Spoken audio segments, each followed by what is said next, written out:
dengan PSSI Kota Blitar untuk berkomunikasi terkait rencana Arema untuk berhome base di Stadion Supriyadi Kota Blitar. Meskipun kita agak lama, tapi dinamika itu malah justru menjadi masukan buat Arema. Apa saja yang harus dikerjakan? Karena ini banyak hal yang harus dipatuhi dalam regulasi dan banyak hal yang harus dipersiapkan. Karena itu kita sangat memahami dan dinamika yang muncul yang kemarin tentunya Arema masih bersyukur bahwa hari ini kita masih bisa diterima dan terjadi komunikasi dan dialog. Dari komunikasi berarti audiensi tadi akhirnya kita bisa menerima apa yang menjadi data-data kerawanan yang tentu kita harus antisipasi sama-sama.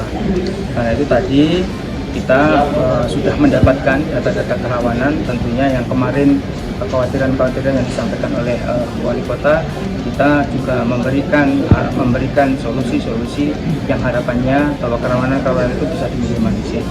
Buat Arema, kenapa alasan kita menegaskan kembali kita berkeinginan untuk berhome base di Stadion Supriyadi, karena kita ingin sekali bahwa stadion-stadion yang ada di Jawa Timur ini menaik grade-nya untuk bisa digunakan oleh klub-klub yang bermain di Liga 1.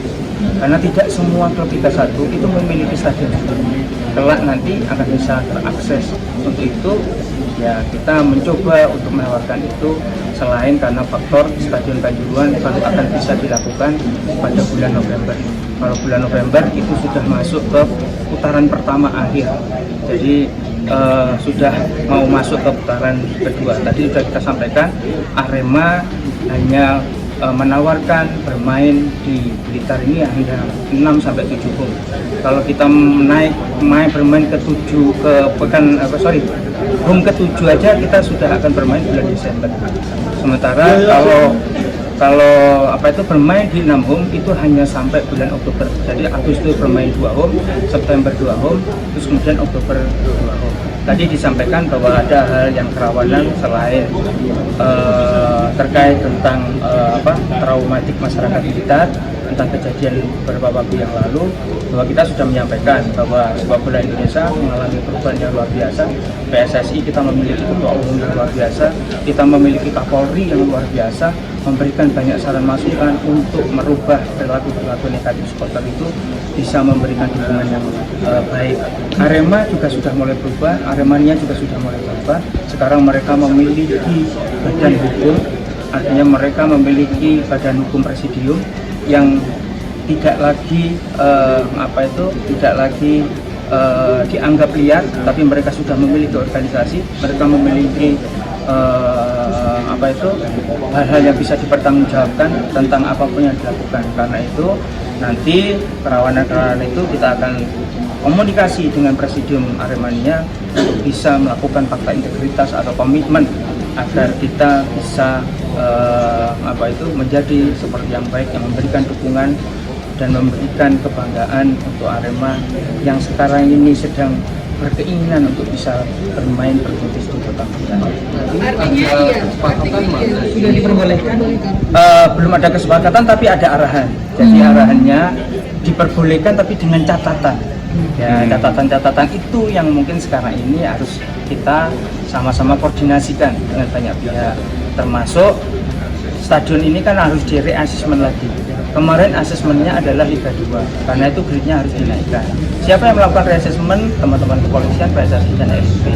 Apa yang harus di-re-assessment? Kalau kemarin itu sebenarnya lebih banyak ke penataan aksesnya.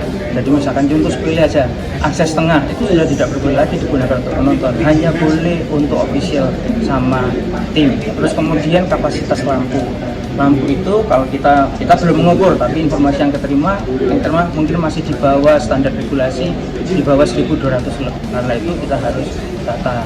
Tadi juga minta jaminan apakah supporter tim tamu diperbolehkan datang, dipastikan tidak boleh datang karena kita masih dalam pengawasan FIFA monitoring ini tahun terakhir, karena masih belum diperbolehkan. Yang hanya diperbolehkan adalah supporter tim tuan rumah. Bagaimana dengan Arema? Arema kemungkinan hanya memanfaatkan 75% kapasitas stadion. Kita tidak full 100%. Hal-hal teknis yang lainnya kita diskusikan. Misalkan ada kemarin di situ ada masjid yang memiliki jamaah yang luar biasa, bagaimana kita berkomunikasi. Terus urusan parkirnya bagaimana, kalau kita di aturan regulasi parkirnya itu harus 2 km dari stadion, berarti berada di timur stadion. Misalkan hal-hal yang teknis seperti itu. Bagaimana dengan tiket Arema, sudah diatur dalam regulasi, termasuk tim yang lain tidak diperbolehkan menjual tiket secara manual, tidak boleh menjual tiket di dalam venue, tapi semuanya serba online. Cara penjualannya apa? Semua harus terakses dengan ID, berarti harus ada KTP, kalau yang orang luar ya harus ada paspor. Nah itu nanti termasuk stadion juga, meskipun tidak memiliki kursi, tapi bagaimana kita modifikasi bahwa harus ada penomoran. Nah, jadi antara tiket dengan apa itu tempat duduknya harus sama. Jadi hal-hal itu yang diberikan dan disebutkan oleh Arema untuk menjawab kerawanan-kerawanan, untuk mengantisipasi atau meminimalisir kerawanan-kerawanan yang teridentifikasi oleh Pak Wali, Pak Kapolres maupun Targetnya kapan Pak? Misalnya iya dan tidaknya itu kita targetnya kapan? Kalau lihat dan tidaknya, kita kan sampai ini kan keputusannya Pak Wali, keputusannya pemerintah daerah, tapi kita ada upaya untuk memenuhi itu semua. Karena itu draft jadwal sudah kita sampaikan. Kita sebenarnya kalau draft jadwal Arema itu bertanding tanggal 12 Agustus, tapi ini belum ada kepastian. Regulasi juga masih dalam progres. Jadwal adakah perubahan atau tidak, minimal kita sudah siap di sebelum tanggal 12 itu kita harus ada diskusi, ada koordinasi seperti apa, terutama tentang pembenahan venue. Kita sudah 2 kali melakukan monitoring terhadap venue itu, sudah ditata. Cuma ya itu tadi, sebenarnya asesmen di awal itu hanya persoalan akses saja. Penataan aksesnya harus kita benahi. Kalau infrastrukturnya ya lampu yang harus kita segera prioritaskan.